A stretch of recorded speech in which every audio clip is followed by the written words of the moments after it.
I'm officially 60 and fucking 7 months now. So I'm past the 60 and a half. I didn't know you counted half birthdays now. What are you going to do? Things are bad all over. How's your week going? My week's going great. I had a lot of fun this weekend in Saratoga. That was a blast. Thank you to everyone who came out and said hi. I had a great week. And then I just, it's fun. I was driving back and I was just listening to my bets lose, which is fun the entire way back. And it was just the Green Bay Packers. They just fucking broke my heart yesterday. Why are you messing with those people? They're still in the state of confusion up there. Papa's gone. They don't know what's going on. The other fucking Jordan. Let's start back to last Monday night. God, I feel so bad for them. I felt bad for them, but I got to be honest with you guys. I don't know. I'm a fucking old idiot. I think corporations have risk assessment people. I that people have risk. I'm just a fucking, I don't know nothing about football. I don't know the games, but I know the money they were paying them and what they were expecting from them. Like I live here in New Jersey. And I go to the gym in the mornings, and they always have, when I ride the bike, they have like Sports Center on. And every morning it was like, are they going to win the Super Bowl? It was like, guys, the guy's 39.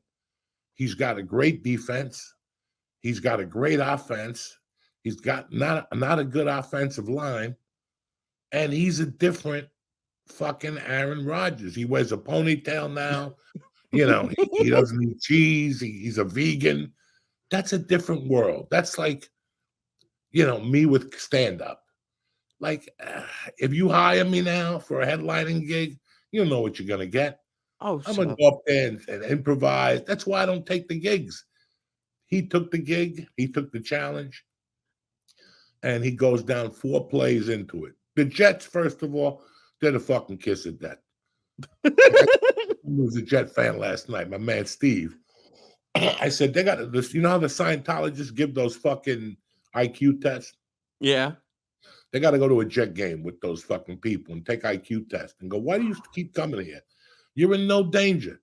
You dress up with the fucking silver chain on like a Momo with the green shirt on. I mean, they make more on the shirts than what they do from selling tickets. And people pack it in every goddamn. I don't understand. And I was telling my friends, like, I grew up here in the fucking 70s. And the expectations of your teams was so much bigger. Like, it's even Belichick in the 70s. Well, the New England Patriots didn't have that dynasty like, fucking the Jets had, like in the late 60s. They won in 69, But all these teams now, we just accept. We go to this fucking stadium. We pay $3 a ticket. And we got to go home and, like, you got to go back on the train with that jersey. They just got killed. Can you imagine the Giant fans last Sunday night had to get back on that train with that Giant shirt, 40-0? I light that thing on fire when I got home. I'd rather go home shirtless. You know what I'm saying? Before we forget. What happened? Oh, yeah. Hamas Satah. Happy Rosh Hashanah to all the Jews who struggle. I've been saying this since day one. Don't sleep on the Jews. They're making a strong comeback. But in reality, they never left. Bam. I saw a clip today of an Ian Edwards joke where he's saying he likes Jews because they named their holidays after black women. And he said there's he knows 5 Rosh Hashanahs. It killed me. But listen, I hate every New York sports team, maybe except the Mets. But I respect Jets fans. Like, they've been shitty. I respect them too because they keep showing up. Even though nothing good's going to happen.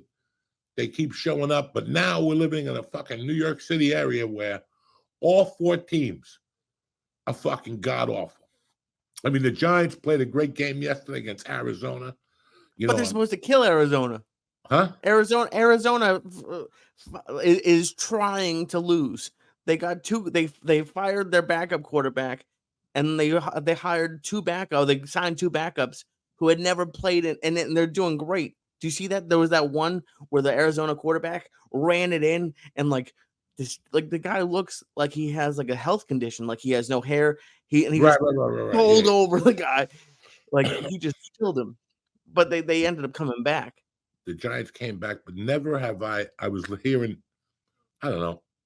I was here in the 80s, and the Giants, I think, ended up winning in 87 or something. They beat Denver or somebody, or I forget, the Bills and or New England. I have no idea, but I know that 86 was when the Mets won, Hmm.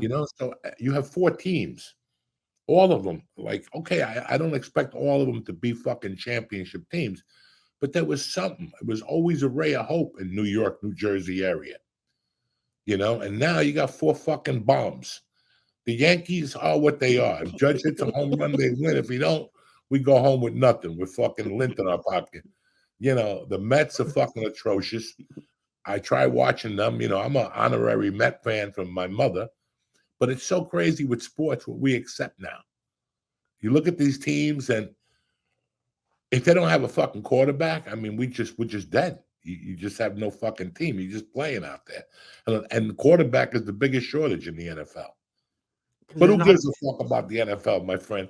Aaron Rodgers got $70 million. I got $2 in my pocket. You know what I'm saying? Fuck him. At least I got my attendance. Knock on wood. How was your weekend, beautiful? Everything was great. I was actually kind of proud of myself. So I'm so new at the stand-up thing, but I like when I first came back last April, if I was doing a show at like a club, I would pace. Like I hate walking, but I would pace. I would be so nervous about remembering. Like I'd just go over in my head, like from like each joke I wanted to hit in what order. And then I got a little bit less nervous about that. But if someone like yelled something out, even if I had a joke about it, I wouldn't follow it. I would just kind of like steamroll it. And I would always be disappointed because I felt like it could have been something like cool and seem a little bit more off the cuff and seem a little bit more like in the moment. And it happened on the late show Saturday. I don't know if you can relate to this. If you ask me to do 15 minutes, I have a pretty solid 15 now, and I have 20 and 25, but it's usually the same order. And late show Saturday was the first time that I like followed where the audience like wanted to go, I guess. Liquid IV.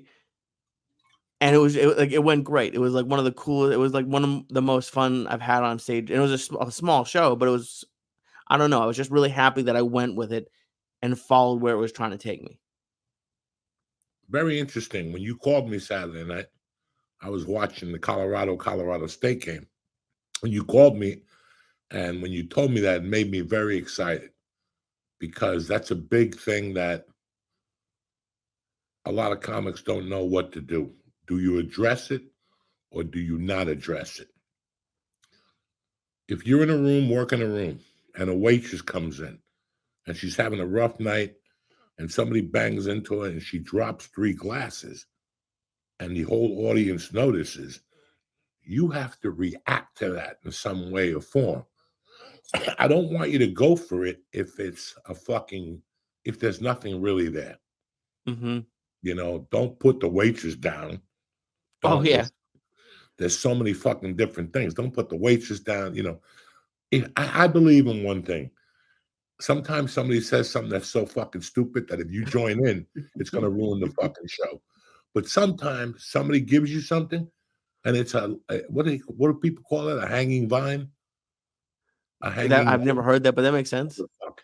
It's just something that's there. It's like when you're going for a triangle in jujitsu when he kind of and all of a sudden you switch it to an armbar. You saw something. There was a hanging limb somewhere, and that's comedy.